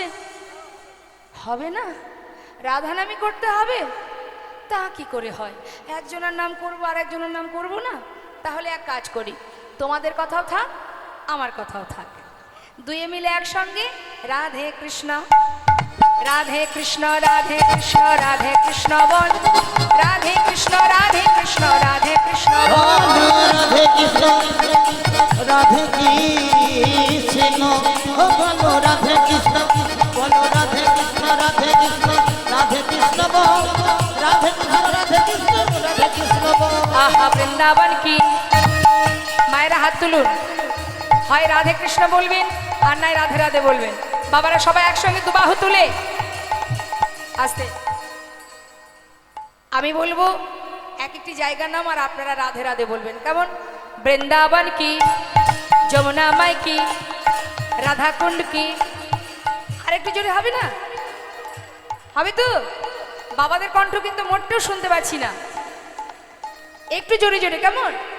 বৃন্দাবন কি, যমুনা মাই কি, রাধা কুণ্ড কি, শ্যাম কুণ্ড কি, গোবিন্দ কুণ্ড কি, বিলাস বন কি, মধুবন কি, নিধুবন কি, কেশিঘাট কি, বংশীবন কি, মোহনবন কি, মাধবীবন কি, লৌহবন কি, তাম্রবন কি, कमलबन की, भंडीबन की, आगे पीछे दाहिने बाएं, बोल बोल में ऊपर नीचे बोलो राधे राधे राधे राधे राधे राधे बोल। राधे राधे राधे राधे राधे राधे बोल। राधे राधे राधे राधे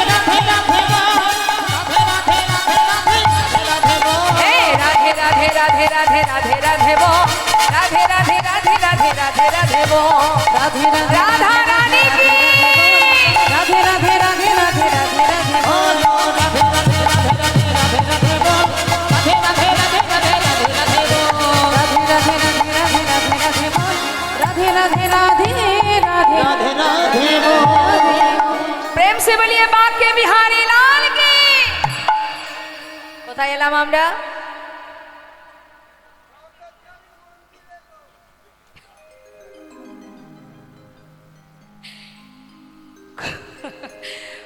বৃন্দাবনে তো অনেক আগেই চলে এসেছি আমরা।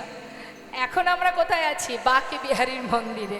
হ্যাঁ, তো বাঁকে বিহারীর মন্দিরে ভোগ নিবেদন হলো, ভালো ভালো প্রসাদ দিল লালাবাবুকে। নতুন অতিথি বৃন্দাবনে, ব্রজমাইরা ভালো ভালো প্রসাদ দিলেন, সেবা হলো। সেবার পরে কি হয়? সেবার পরে একটু মনে হয় না যদি সুন্দর বিছানা পেতাম একটু। তা এখন লালাবাবুরও ঠিক একই অবস্থা মা, সেবার পরে একটু অলসতা। কি করবে?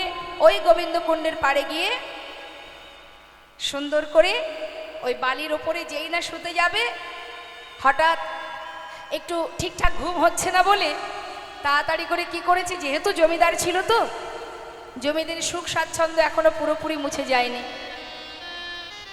জমিদারির বিছানায় ঘুমিয়ে থেকে থেকে এতদিন কেটেছে, সে বালির বিছানায় ঘুমাবে কি করে? তাড়াতাড়ি করে কিছুটা বালি এক জায়গায় করে একটা বালিশ তৈরি করেছে, করে সেখানে মাথাটা রেখে শুয়ে আছে। রাত পার হয়ে গেছে, সকাল হয়েছে। চোখটা খোলা মাত্রই দেখছে সামনে এক বাবাজি দাঁড়িয়ে আছে। নিতাই গৌর হরি বল। হন্তদন্ত হয়ে বিছানা থেকে উঠেছে, বালির বিছানা থেকে করজোড়ে জিজ্ঞাসা করছে, বাবাজি পরিচয়? বাবাজি বললেন, আমার পরিচয়? আগে তুমি বলো, তুমি কে? এক ব্রজবাসী বলে উঠলেন, ইনি হলেন বৃন্দাবনের বাবাজি, ওনার নাম কৃষ্ণদাস বাবাজি। কিন্তু বাবাজি আমার নাম লালা, আমি ওই বাংলার মুর্শিদাবাদ জেলা থেকে এসেছি। দাঁড়াও দাঁড়াও দাঁড়াও দাঁড়াও, মুর্শিদাবাদ জেলার মস্ত বড় জমিদার লালা, তুমি কি সেই লালা? বাবাজি এক সময় আমি জমিদার ছিলাম, আজ আর আমি জমিদার নই, আমি কৃষ্ণের দাসানো দাস। তার চরণ পাওয়ার জন্য সব ছেড়ে বৃন্দাবনে চলে এলাম। বাবাজি তুমি যখন এই বৃন্দাবনেই থাকো, আমাকে পথ বলে দাও না, কোন পথে আমি গোবিন্দের দেখা পাবো? বাবাজি বললেন, তোমার কি দীক্ষা হয়েছে? না। তাহলে দেখা পাবে কি করে? তার আগে দীক্ষা হোক।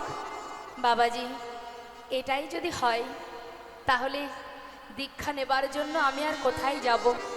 চরণটা জড়িয়ে ধরলেন সাধুর। সাধুর চরণ ধরি কইলালা কৃপা করি, সাধুর চরণ ধরি কইলালা কৃপা করি, অধমেরে কর এই ভিক্ষা, অধমেরে কর এই ভিক্ষা, অবিষ্ট ধন পাইবারে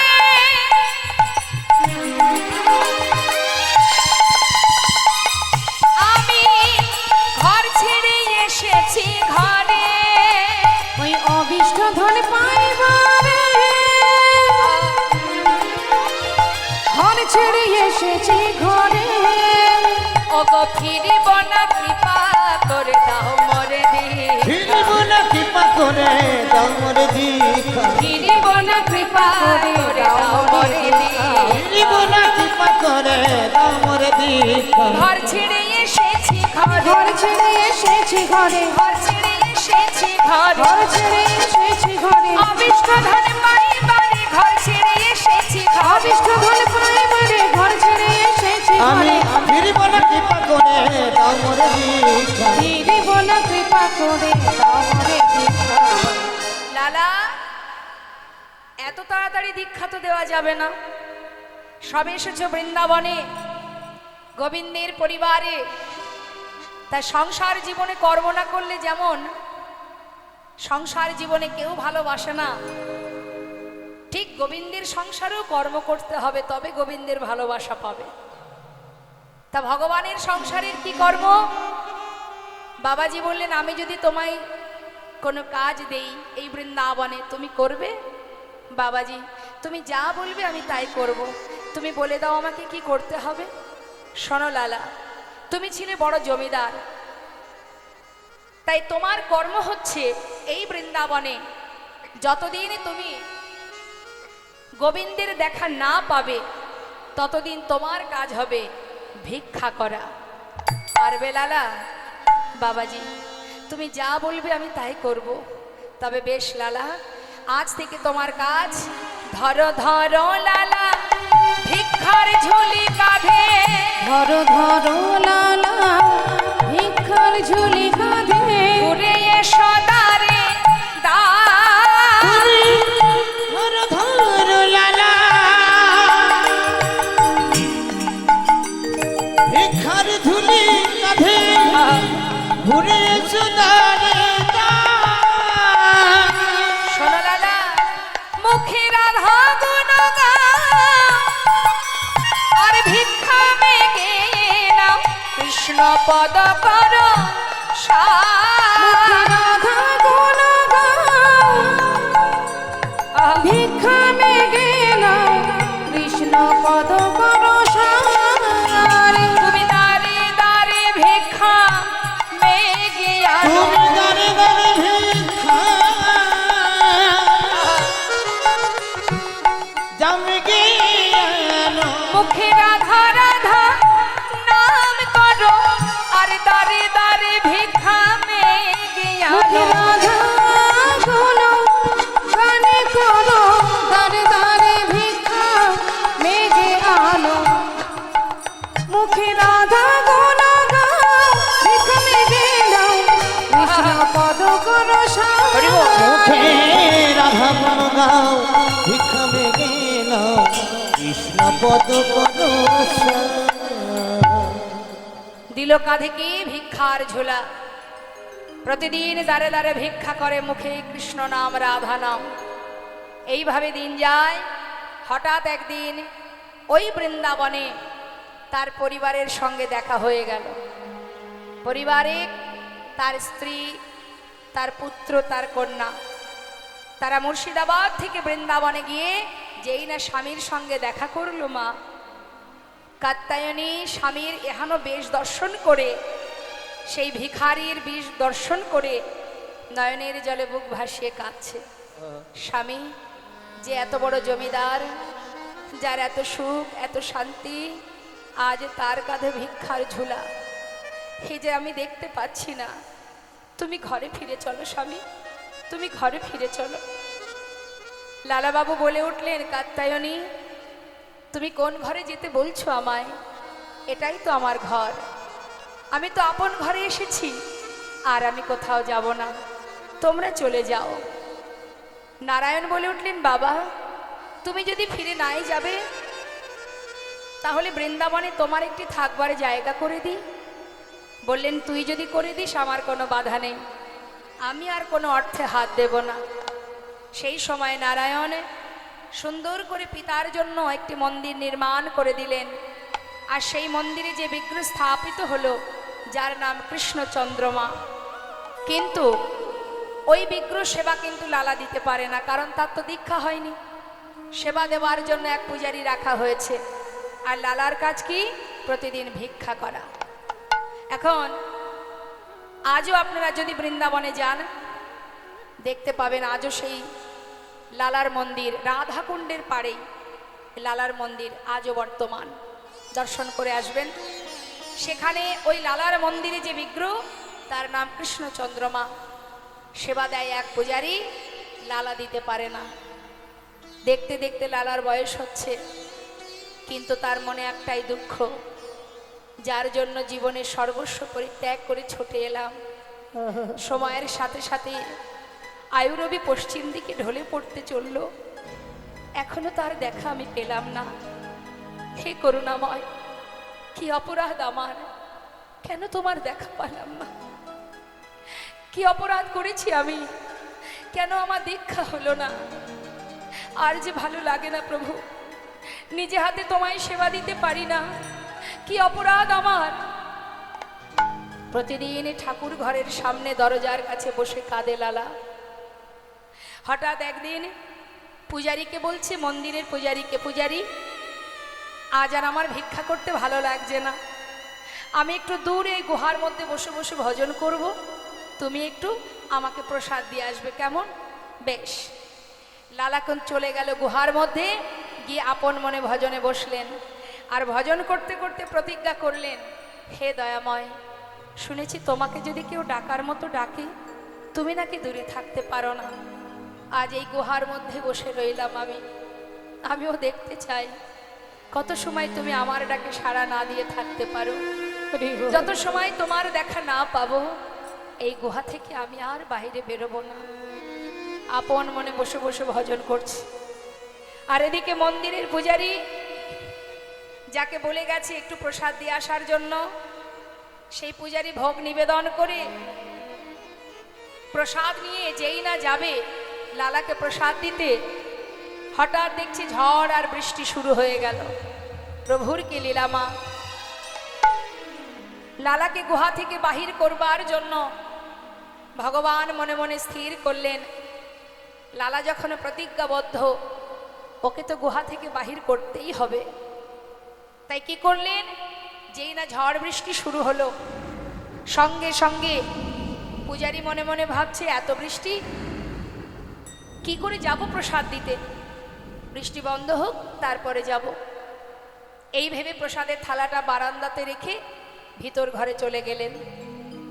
ঠিক সেই সময় ভগবান ঝড় বৃষ্টি মাথায় করে বয়ে প্রসাদের থালাটি হাতে নিয়ে এক পা দুপা করে পূজারীর রূপ ধারণ করে ওই গুহার ভিতরে যাচ্ছে। ভক্তের বোঝা ভগবানই বয় যাচ্ছে নিয়ে। আর ভিতর ঘরে ওই গুহার মধ্যে বসে বসে লালা আপন মনে ভজন করছে। রাধে কৃষ্ণ গোবিন্দ গোপাল রাধা রমণ হরি হরি হরি বল। রাধে কৃষ্ণ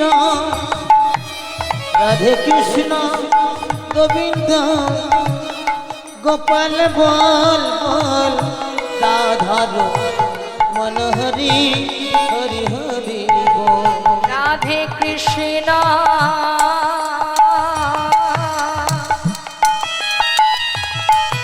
গোবিন্দ গোপাল রাধা রমণ হরি হরি হরি বল। রাধে কৃষ্ণ গোবিন্দ গোপাল বল রাধা রমণ হরি হরি হরি বল। গিরিধারিব গোবর্ধন ধারিব আর গিরিধারি বল গোবর্ধন ধারি বল। আর রাধার মন হরি কৃষ্ণ কৃষ্ণ আর রাধার মন হরি কৃষ্ণ কৃষ্ণ বল। আর মদন গোপাল জয় নন্দলাল আর মদন গোপাল জয় নন্দলাল। শ্রীনন্দের নন্দন হরি কৃষ্ণ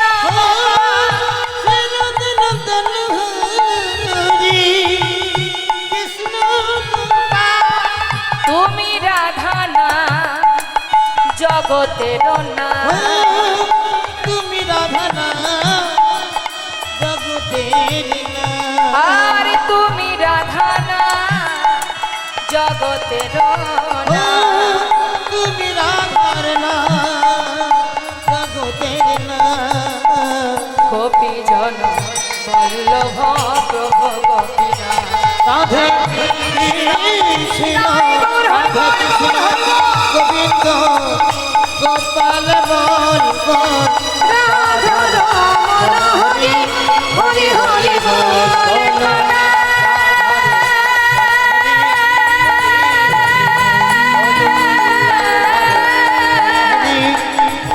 দেখা না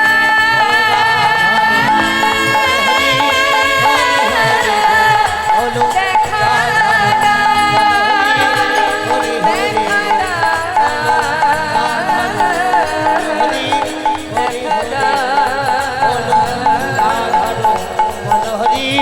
হরি হরি বল।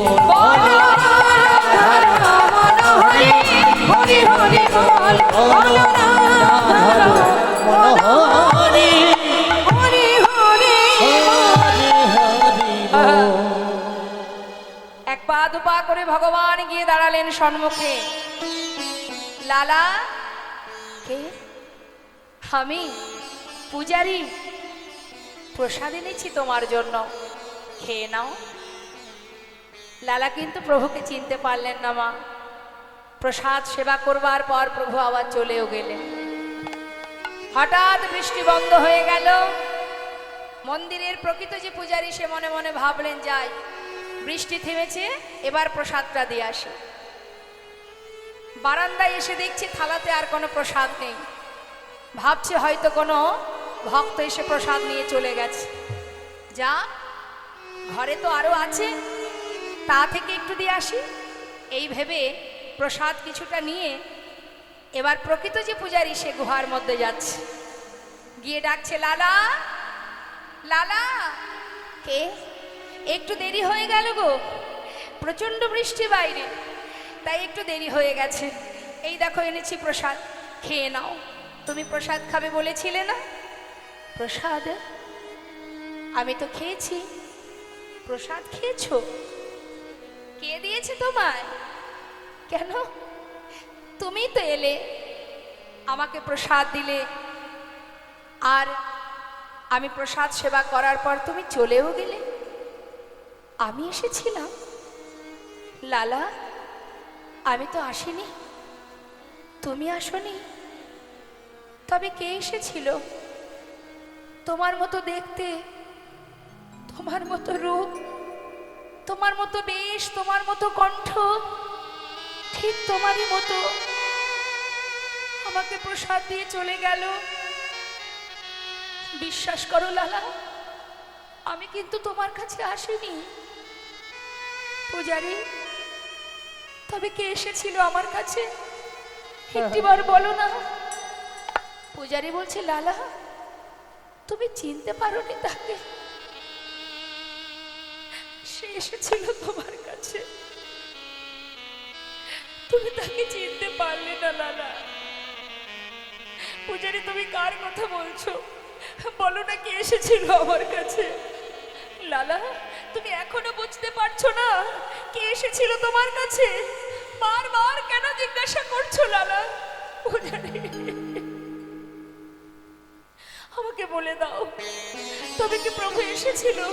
সে কি এসেছিল আমার কাছে? পূজারি বলে উঠলেন, লালা, মিছে কেন পুছো মোরে, আমার বলা কিছুই না। মিছে কেন বুঝো মোরে, আমার বলার কিছুই নাই। যে যা করে করার তিনি, সবার অন্তরে সে যে রয়। কে যা করে করেন তিনি, সবার অন্তরে সিজরা। অগো মিছে কেন বুঝো মোরে, আমার বলার কিছুই নাই। মিছে কেন বুঝো মোরে, বলার কিছু না। আমার বলার কিছু না, আমার বলার কিছু নাই, আমার বলার কিছু না। হে কৃষ্ণ, তুমি করুণাময়, তুমি করুণাময়, তুমি করুণা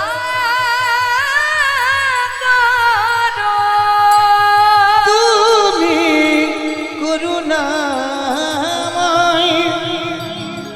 করুণা করো। ছুটতে ছুটতে গুহা থেকে বাইরে বেরিয়ে প্রভুর চরণটা জড়িয়ে ধরে বলছে, দয়াময়,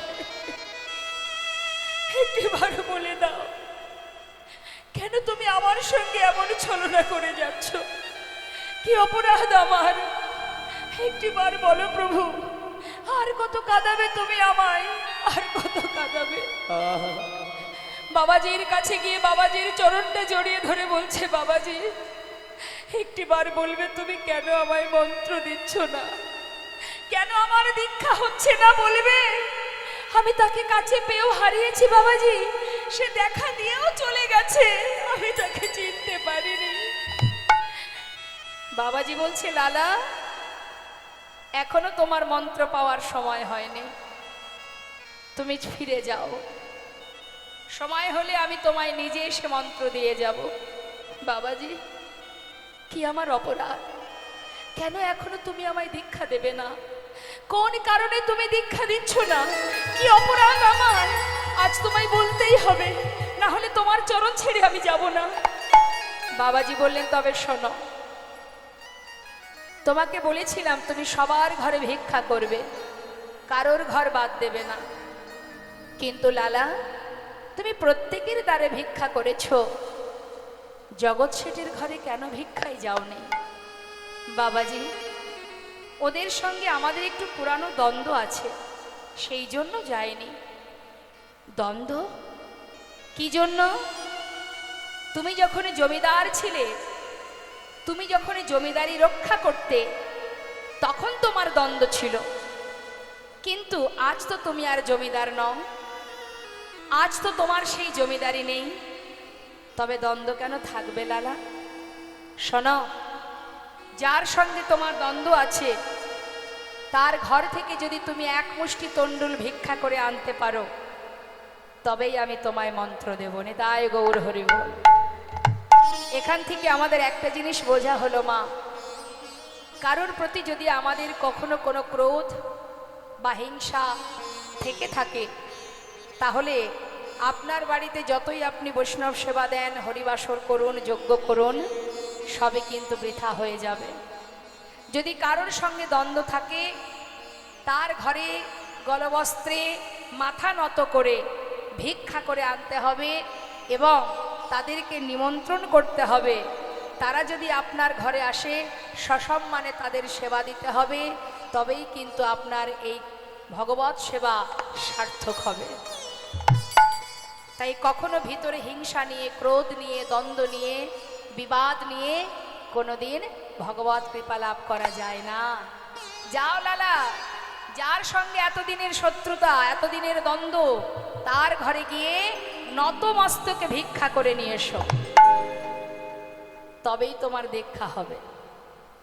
আমাদের এ জগতে অনেকে আছে, দেখবেন কারোর সঙ্গে যদি একটু গণ্ডগোল ঝগড়া হয়ে যায়, দেখবেন বাড়িতে কোনো শুভ কাজ করলে তাকে নিমন্ত্রণ না করে, তাকে বাদ দিয়েই হরিবাসর বা যে কোনো ভালো কাজ করা হয়। কেন না? ওদের সঙ্গে কথা বলি না, ওদেরকে ডাকবো না। অনেক জায়গায় আছে এরকম হয়। কিন্তু এই ধরনের শুভ কাজে জানবেন আপনার অর্থটাই শুধু ব্যয় হবে, কাজের কাজ কিছু হবে না। সবার আগে চাই দীনতা, দীনতা না থাকলে ভগবত কৃপা লাভ করা যায় না। কি করলেন? লালা ভিক্ষার ঝোলা নিয়ে বাবাজির কথা মতো জগৎ শেঠের দ্বারে এসে দাঁড়ালেন। নিতাই গৌর হরি বল। মস্ত বড় জমিদার লালা জগৎ শেঠের দ্বারে এসে তার মুখে কৃষ্ণ নাম, চোখে কৃষ্ণ প্রেমের বাড়ি, সারা গায়ে কৃষ্ণ নাম লেখা, কাঁধে ভিক্ষার ঝোলা, মুখে চিৎকার করে বললেন, ভিক্ষাং দেহি, ভিক্ষাং দেহি। আহা, দাঁড়িয়ে দেখছে সর্বনাশ, এ তো মস্ত বড় জমিদার, সে আমাদের দ্বারে দাঁড়িয়ে আছে। কোনো কথা না বলে ভিখারি স্বরূপ কিছু দামি দামি রত্নে একটা পুটুলি নিয়ে যেই না দিতে গেছে, লালা বলে উঠলেন, ও দাঁড়ি, তুমি যেগুলো এনেছো আমি তো নিতে পারবো না, এত দামি দামি মূল্যবান রত্ন নিয়ে আমি কি করব? নিয়ে যাও, আমি তোমার হাত থেকে ভিক্ষা নিতে পারবো না। তোমাদের যে জমিদার আছে তাকে একবার ডেকে নিয়ে এসো, তার হাত থেকে এক মুষ্টি তণ্ডুল নিয়ে আমি চলে যাব। আমি ধনের ভিখারি নয় গো, আমি ধনের ভিখারি নয়, আমি ধনী ভিখারি গো, আমি ধনীর ভিখারি নই। চাই গো যে আমি এক মুষ্টি ভিক্ষা, চাই গো যে আমি এক মুষ্টি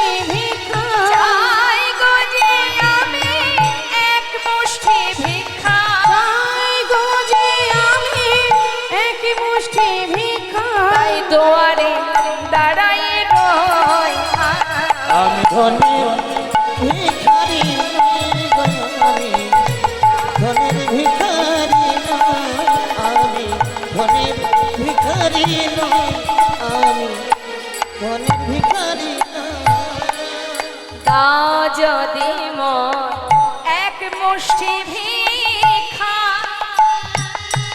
তবে হবে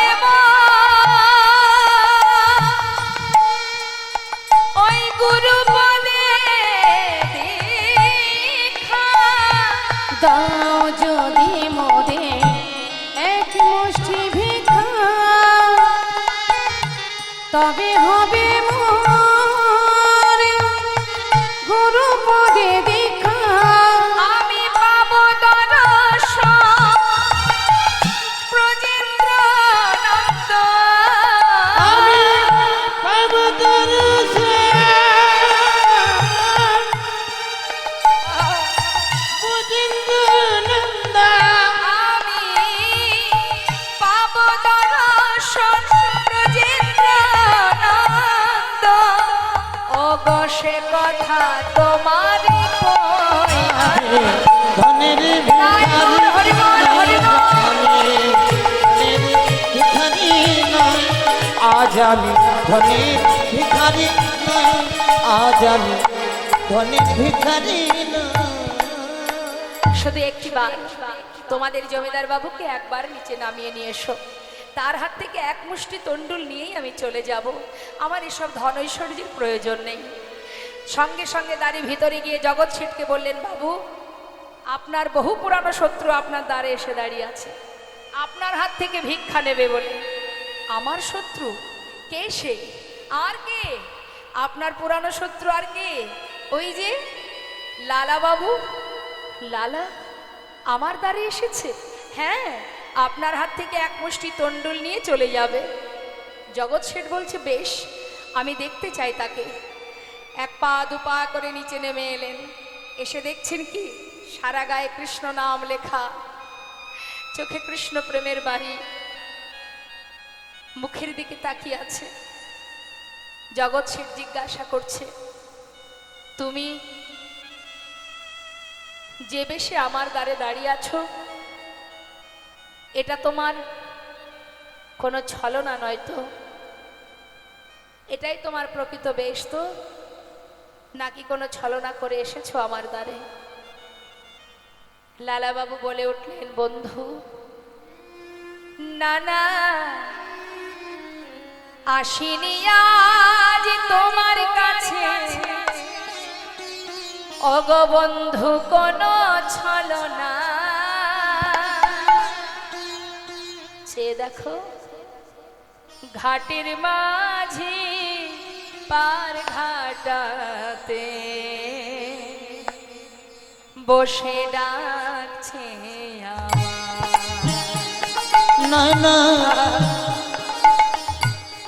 আসিনি আজ তোমার কাছে বন্ধু,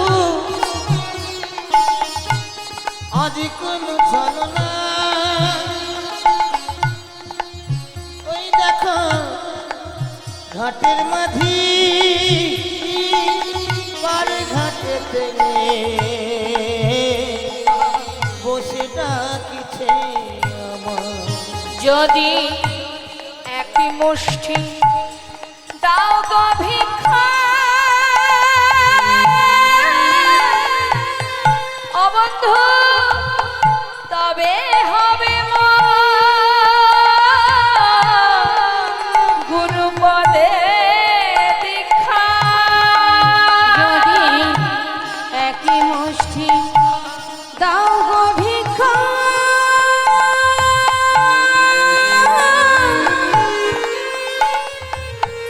তবে হবে মোর গুরু পদে দীক্ষা। যাই গো আমার বেলা বুইরা, বন্ধু গো জায়গায় আমার মেলা বয়ে যায়। ঘাটের মাঝে পার ঘাটাতে বসে ডাকছে আমার। ও বন্ধু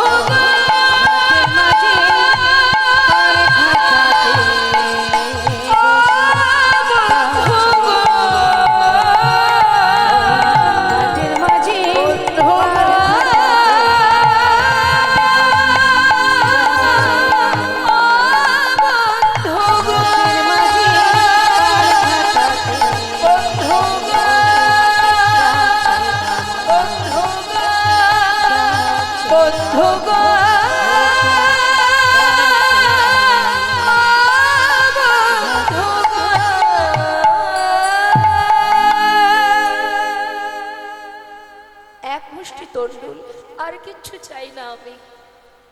জগৎ শেঠ এক মুষ্টি তণ্ডুল তার ঝুলাই দিয়ে যেই না পিছন ফিরেছে, লালা আর দেরি না করে সেই এক মুষ্টি ভিক্ষা নিয়ে বাবাজি,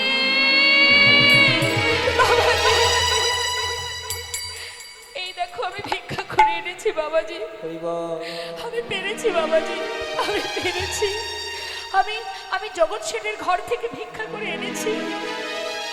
বাবাজি বলছে, লালা আমি তো দেখতে পাচ্ছি তুমি ভিক্ষা করে এনেছো, কিন্তু তোমার পিছনেও কে আসছে? আমার পিছনে, পিছন ফিরে তাকিয়ে দেখছে তার পশ্চাতে জগৎ শেঠ।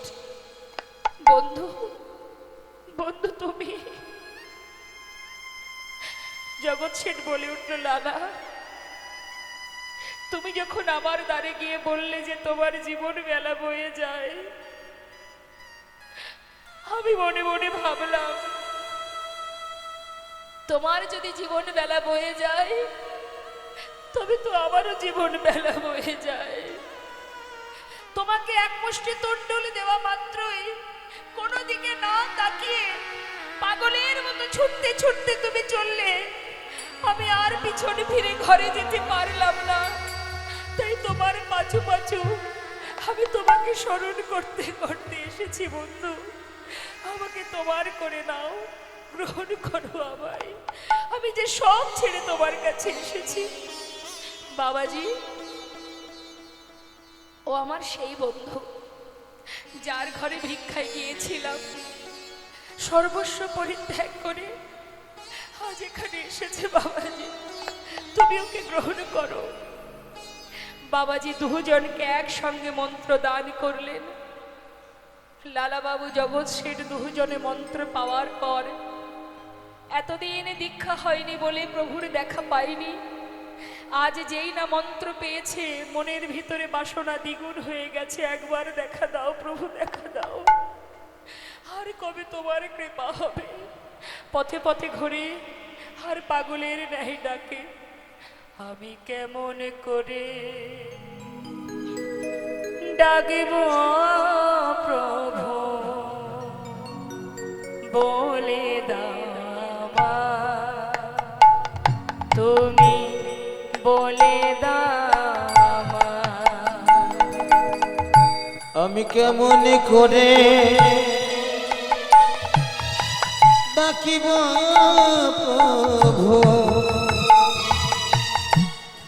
বলে দাও আমায়, বলে দাও আমায়। কেমন করে ডাকিব প্রভু, বলে দাও আমায়, তুমি বলে দাও আমায়। আমি কেমন করে ডাকিব প্রভু, বলে দাও আমায়, বলে দাও আমায়। তুমি নাকি দয়াল হরি, তুমি সবার দয়া করো, আমি অধম রইলাম পড়ে, তোমার বিচার কেমন তর? তুমি নাকি দয়াল হরি, তুমি সবার দয়া করো, আমি অধম রইলাম পড়ে, তোমার বিচার কেমন করো? আমি কেমন করে রায় গৌর হরি বল, গৌর হরি বল, হরি বল। বলে দাও আমায়, তুমি বলে দাও আমায়। আমি কেমন করে ডাকিব প্রভু, বলে দাও আমায়, বলে দাও আমায়। আমি কেমন করে ডাকিব প্রভু, বলে দাও আমায়, বলে দাও আমায়। প্রভুর চরণ স্মরণ করতে করতে মনস্থির করলেন দুই বন্ধু, তোমার দেখা যদি না পাই এই প্রাণ যমুনার জলে বিসর্জন করব। এক পা দুপা করে যমুনার দিকে এগিয়ে যাচ্ছে।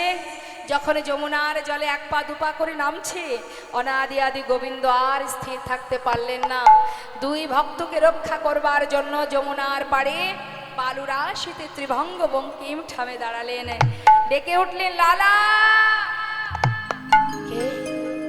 লালা! একবার পিছন ফিরে চেয়ে দেখো। লালা যেই না পিছন ফিরে তাকিয়েছে, দেখছে অনাদি আদি গোবিন্দ বিশ্ব ব্রহ্মাণ্ডের মালিক সর্বকারণের কারণাম আজ ত্রিভঙ্গ বঙ্কিম ঠামে দাঁড়িয়ে ছুটে গিয়ে দুই বন্ধু একসঙ্গে গোবিন্দের চরণটা জড়িয়ে ধরলেন। তাই বল, হরি বল, হরি বল। দয়া ভরে, এতদিন পর তোমার দেখা পেলাম প্রভু, তোমার দেখা পেলাম। তোমার চরণে ঠাই দাও প্রভু, রক্ষা করো মনে। প্রভুর চরণ দুটি জড়িয়ে ধরে, দুটি বাহু প্রসার করে বুকে জড়িয়ে ধরে বললেন, প্রভু গো, শুধু আমার চোখের সামনে নয়, আমার হৃদয় মন্দিরে তুমি একবার এসো। দুটি বাহু প্রসার করে ডাকছে ভগবানকে, মম অন্তর মন্দিরে এসো এসো মাধব কৃষ্ণ গোপাল এসো মাধব কৃষ্ণ গোপাল। মম অন্তর মন্দিরে তুমি এসো এসো মাধব কৃষ্ণ গোপাল। এসো মাধব কৃষ্ণ গোপাল। এসো এসো তুমি এসরি মাঝে অন্তর জামি হরি প্রাণ প্রিয় রাজে। এসো এসো তুমি এসরি মাঝে অন্তর জানি হরি প্রাণ প্রিয় রাজে। অধরে বাসিয়া মধুর হাসিয়া অধরে বাসিয়া মধুর হাসিয়া এসো এসো কৃষ্ণ গোপাল এসো মাধব কৃষ্ণ গোপাল। অন্তর হরি বল, হরি বল, রাধে রাধে। এসো এসো মাধব কৃষ্ণ গোপাল। এসো মাধব কৃষ্ণ গোপাল। এসো মাধব কৃষ্ণ গোপাল। ভক্ত আর ভগবানের মিলন হইল। ভক্ত আর হরি বল, হরি বল, হরি বল। হইল। ভক্ত আর ভগবানের মিলন হইল। ভক্ত আর ভগবানের মিলন হইল। প্রেমানন্দে বদন ভরে হরি হরি বল। প্রেমানন্দে বদন ভরে হরি হরি বল। জয় জয় জয় গো জয় রাধেশ্যাম।